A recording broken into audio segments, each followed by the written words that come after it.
Welcome to the SDA Housing Podcast, brought to you by NDIS Property Australia.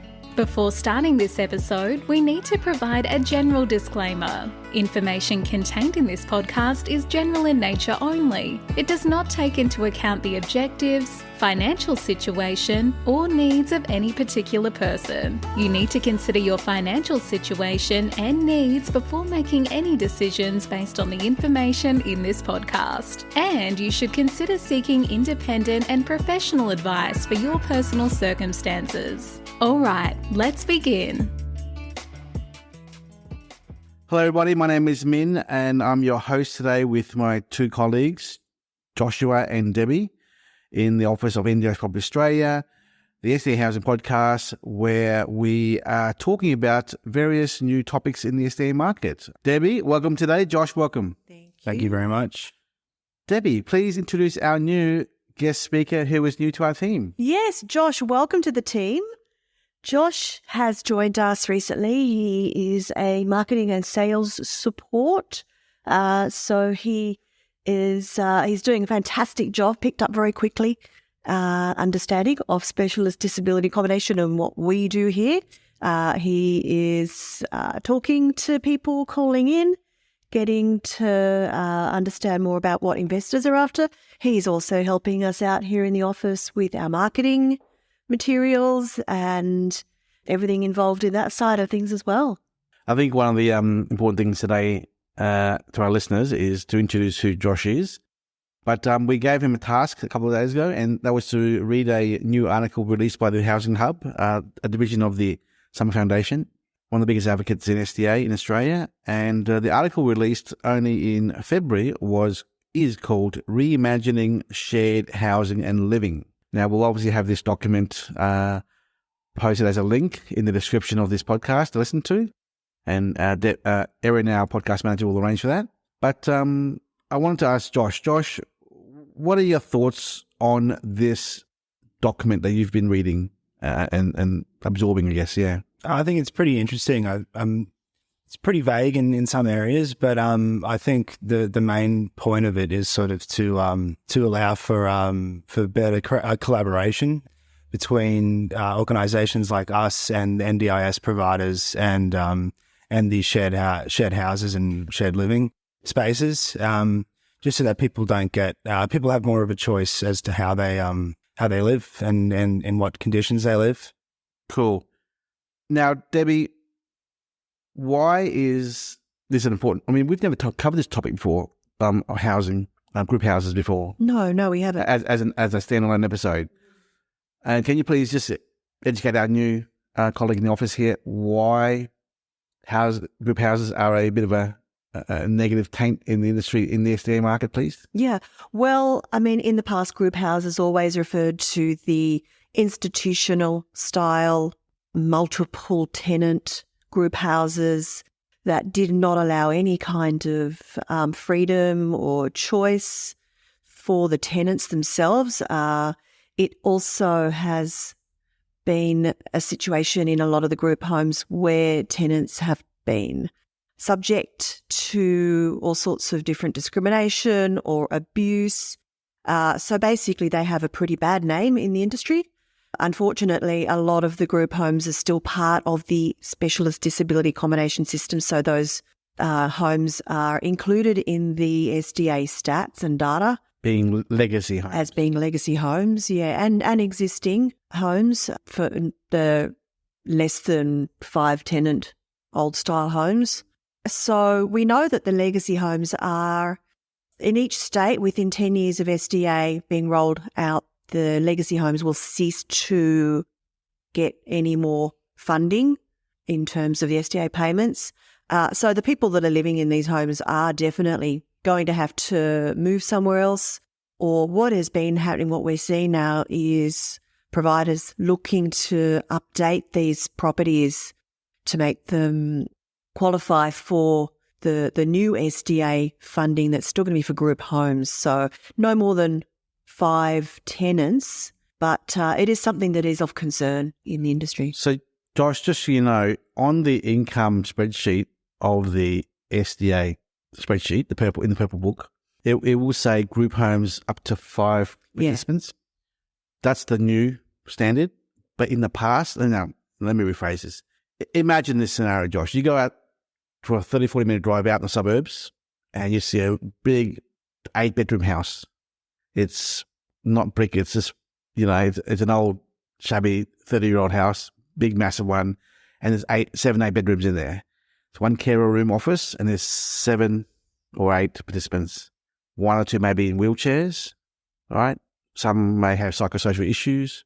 It's like a big, massive boarding house. But the house isn't designed for wheelchairs or designed for robust participants. It's just a big, huge, massive boarding house for participants. Imagine if you're one of those people who are living in a massive environment like that and no one knows who's who. People are stealing your food in the fridge. People are knocking on your door. You hear someone crying. People making noises, talking, whatever it is. I mean, that's not an environment. It may have been, say, 20, 30 years ago, but that's not the standard that we want to see, that the industry, the NDIS want to see today. So there is a sort of a cap of maybe 5-ish. 5, yeah. So a house in the new pricing agreement is for 2 or 3 tenants. A group home is for 4 or maximum 5 tenants. Yes. So with those legacy homes, Debbie, they're being phased out, as we've mentioned so many times before. And that's the purpose why we're talking about this as a standalone topic today. Now, over to you, Josh. Continue on about what have you found in this document that you're seeing? The key findings, I guess. Yeah. Well, I think to add on that, I think even in this new proposed, in what they're talking about in this document, I think they're still talking about 6 people in a group home. But I think they're talking about having more people living together who are in similar circumstances, so that they're not living in worse conditions than perhaps they need to live in. So let me read this line here on page 1. It says, in the key findings, we cannot afford to recreate or maintain institutions for people with disability in which the group mindset restricts and hinders an individual's right to autonomy, flexibility, and self-determination. Yeah. So freedom. Yeah. Yeah. Freedom in how they want to live their own life. Yeah. Yeah. So as you were saying, continue on. Yeah. Well, I think the whole point of this document is to start getting people to think about putting in frameworks that are aimed at making sure that these people in these homes are being treated better, for one, and are living with a lot more freedom, and they have a lot more choice about how they live. I think it's obviously a great thing because, as you said, a lot of people have been abused or whatever in these homes, and I think that's the main reason as to why these homes don't work in the current climate. So, Debbie, on page 2 there's a part called recommendations. Can you read out those 6 points, please? And then we'll cover them individually after that. So the recommendations have got for better data, for funding allocation, for better living design, better governance models, provider capability, and collaboration. So let's talk about the first one, better data. Josh, you want to take us through that? Page 2 there? Page 2. It says better data. I think it's mainly aimed at collecting data to make sure it well documents the quality of life that the tenants have, and that is aimed at making sure that they have choice in where they live, and making sure that they don't live in poor quality care. With other tenants who perhaps need more care. So that obviously leads to their detriment. Yeah, and also makes Debbie, the point there says characteristics and features of existing and legacy stock. In the NDIS data that we see in the quarterly reports, it doesn't really give much information about the characteristics of the existing data. It gives no information whatsoever about that. We don't know what they're like. We don't know how many tenants. We know that there's 6 or more. That's basically the only information we have. They're all I think we can maybe break them down if they are designated as high physical support or a different design type. But you've got to remember that these are not going to be the same classifications as new build design types. So obviously this point is very clear. We need better data to be provided to show what's out there. Absolutely. And what's being phased out. That's obvious. Josh, next point. Funding allocation. So complete and initial review of housing and support needs and preferences, and likely SDA funding eligibility. So that would, that would enable tenants to explore and make an informed choice about alternative housing and support options, and enable providers to more accurately forecast the size of the investment needed to modernise group homes and meet tenant demand.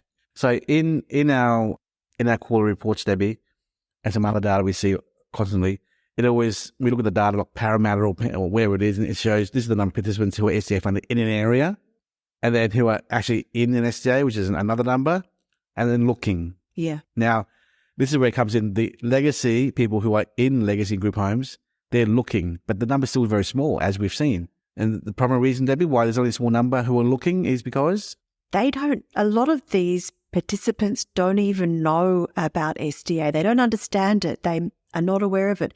Their families may not be aware of it. Even to a degree, their carers may not be aware of what SDA really is. So we know that there are a lot of people out there who will be eligible for this. They're not coming into the system yet because they don't know about it and they don't know that they should be applying for it. The system is composed of a lot of brand new businesses as silk care providers, and they're managing. And I'll be honest, I'm going on the record here. They're managing a house or an old property, and they're getting paid by the hour to manage these people, right? If they start losing participants in their group home, legacy homes, their revenue drops. So, providers aren't necessarily in a rush to push their participants out of a group home, legacy home into an SDA house, because then they lose their customers. If they're pushing everyone out of their group homes, there's less customers in the house that they're currently managing. They make less money, less profit on the dollar.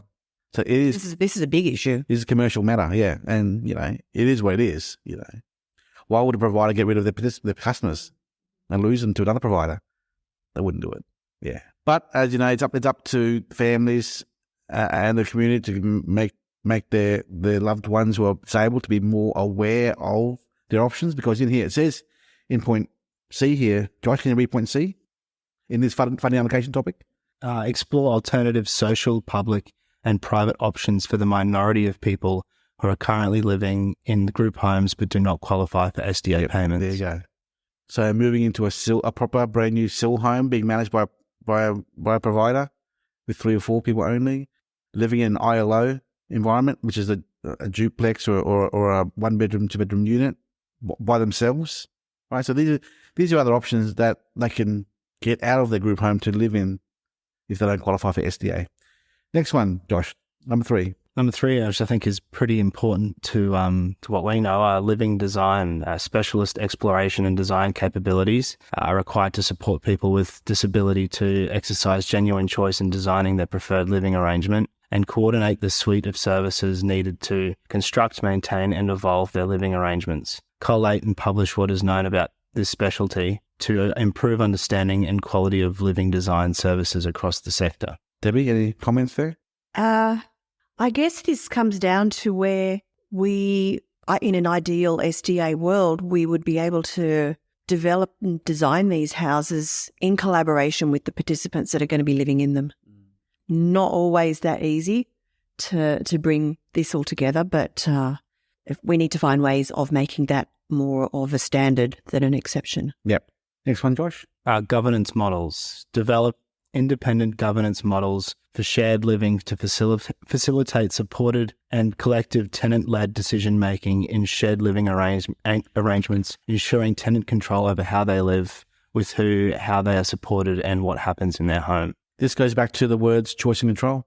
Yeah, totally. There's nothing more to it than that. Next one, Josh.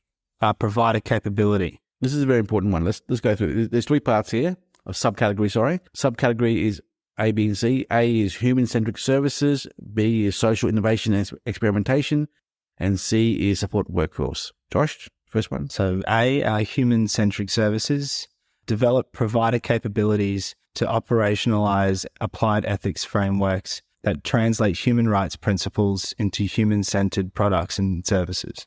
Develop provider commitment to the independent collection of social impact measurement and benchmark data and insights to improve and evolve services. It sounds all complicated, doesn't it, Debbie? Yeah. I'm trying to... At the end of the day, the subtitle says it all. It's human-centric services. Services which are humane, for the centered around the person or centered around the participant and the providers. Yeah, so the provider has to create services which are relevant towards their participants. That's what human-centric services is all about. And we just need, we need providers to be, yes, they have to be commercial, yes, we know that, profitable, but they also need to be meeting the needs of the participants, and that's it. Yeah, very much apply ethics frameworks. It's all about the ethics of what they're doing. Cool. Next one, Josh. Social innovation and experimentation. Develop necessary conditions for social innovation within providers, including harnessing lived experience and research, fostering ideation, prioritization and development capabilities, and reinforcing effective risk and investment appetites. Develop test and learning cultures in which providers can take a lean and iterative approach to building on new ideas, and align NDIA and NDIS quality and safeguards commission policies and practices with the need to maintain safe and healthy standards without allowing compliance to stifle innovation. So, Debbie, what does this social innovation experimentation summary mean? I mean, I'm confused here with all this jargon. Well, I'm looking at the words there, lived experience, which is something that we've spoken about a bit more. We've spoken to people with lived experience, and I guess it's all about involving the participants in the innovation of what's needed to develop the housing that they want and need that will give them the choice. Building new ideas. Remember, this whole article is about the group housing. There's a place for it, as long as there are new ideas and, human-centric services, I guess. So as long as they're implementing new ideas within this group home environment to make life better for them, that's the key thing here. So experimentation, innovation, they're the key words there. Next one. A very important topic, this one. Next one here. Support workforce. Invest in the capability of support workers to take a coaching approach to support provision, building capacity of people to live independently rather than taking charge and doing for people with disability. And invest in the capability of support workers to facilitate tenant-led decisions rather than assume the role of decision maker on a tenant's behalf. That is all about encouraging and having the facilities for the participants to be able to do more for themselves, to have more independence. No, I disagree, Debbie. Support the workforce. To support the tenants to have more independence, to be able to do more things on their own. Yes, I agree. As Josh is reading that, my mind's thinking off on a tangent about some words my good friend Sean said to me a long time ago, and that was, if you want your staff to improve and think for themselves, which is what this is saying, empower them. So rather than, he said to me, if a staff member comes up to me and asks a question, rather than give them the answer, say to them, well, what would you do if you're in my shoes? Make them think like that. So they're saying support the workforce, the support workers, to encourage them to take an active role, a coaching approach in the provision of support to the participants. Because, and I'm going to go off track here a little bit, because there's a big issue in the marketplace. I had an email this morning from DSC, just a constant weekly email, saying how providers lose turnover of staff so easily. Support workers, they're training, they teach, they teach their support workers, they provide support to participants, and then they leave.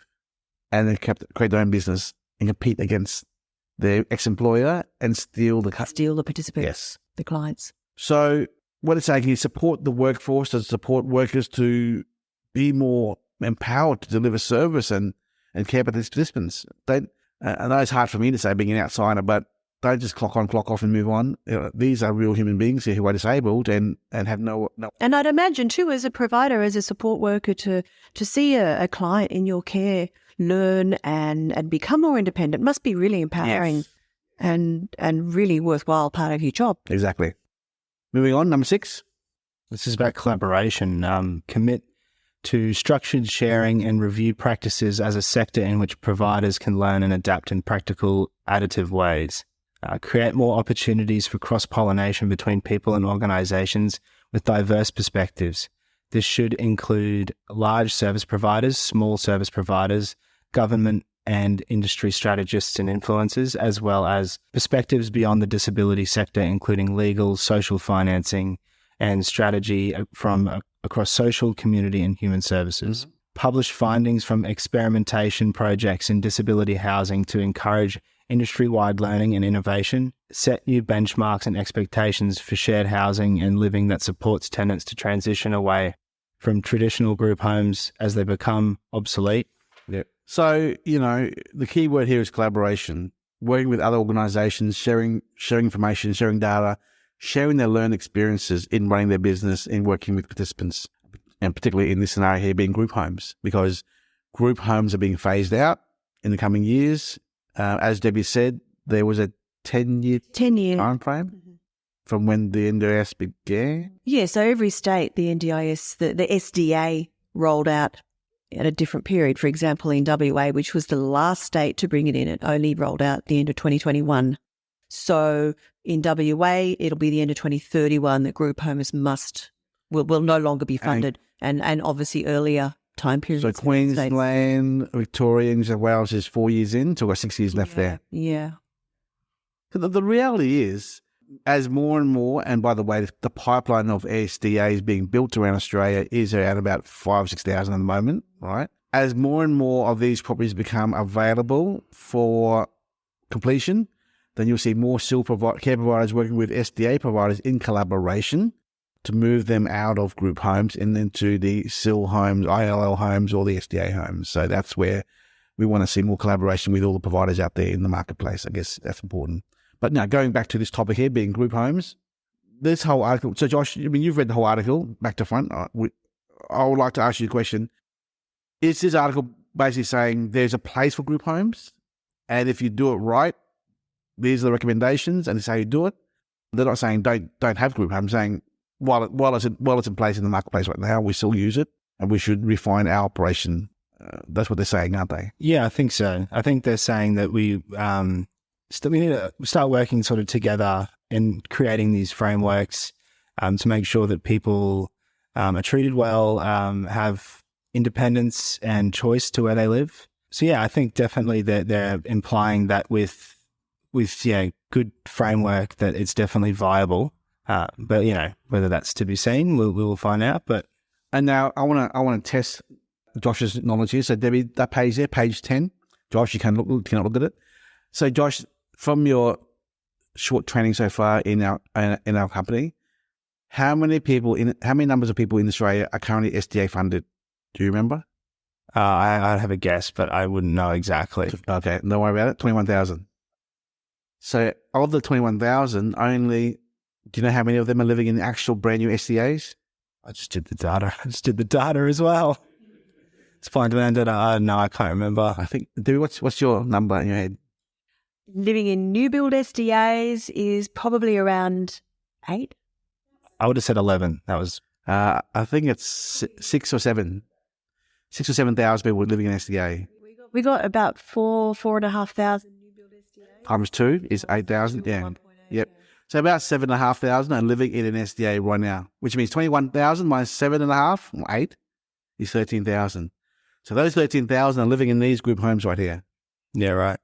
But they are not living in a fit for purpose. Actually, a group home is not fit for purpose. No. And it doesn't give choice and control. So in theory, if there were 7,000 more brand new builds right now, they'd all be moving out to move into those brand new ones. But they're not, because there's nothing built yet for their needs in the area.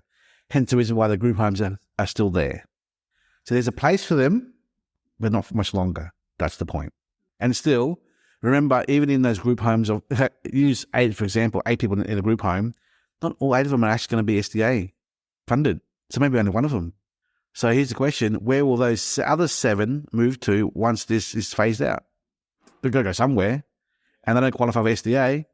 That's where the SIL homes are coming to play, and the ILO homes. But Debbie, that page 10 there, what was the number there? Places in dwellings for 1 to 3 residents, places in dwellings for 4 to 5, and places in sort of 6 plus residents. These are the supply of SDA as of September 22, Debbie. Yeah, so 8,300 places in residents, 1 to 3, in dwellings with 1 to 3 resident places. In larger dwellings for 4 to 5 residents, 10,000 places. These are legacy. We count them the legacy numbers there. So existing Okay. So back to the, places in dwellings for 1 to 3 residents, nothing in legacy. Yep. Places in dwellings for 4 to 5 residents, nothing in legacy. Places Existing there, Debbie, existing. Existing is 8,000. What's the definition of existing? Existing is a property that is not necessarily a group home. And not SDA. It's sort of in between the two? It does come into the SDA funding, but it's not a new build. It's not going to necessarily get defunded. My understanding is that it does meet basic SDA guidelines, but I think a lot of the times it might be someone's own home that they've had renovations done to enable them to live in that home. So it's not a new build SDA dwelling. I'll give you a different definition of existing. So if you buy a SDA house today and it runs for its full life of 20 years, after 20 years is over, it becomes existing. So that's what an existing means. So if you can go back to the current existing, I mean, it's not necessarily saying 20 years old or it was SDA, but it's in between the two.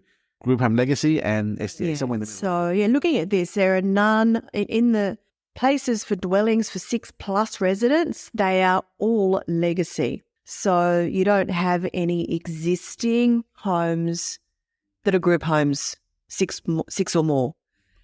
So that is the difference. So the existing ones that are still going to remain as being funded are not the larger institutional style group homes. Okay, I think we might leave it there. We could really have this as a 2-hour conversation, but we won't. This is more of a short snapshot summary of this article, being Reimagined Shared Housing and Living, workshop findings and recommendations as of February 23 by the Summer Foundation Housing Hub. We'll have this article available as a download. Josh, any final words from you of having read through the whole document? What's your impression of the whole thing? I think you got to be...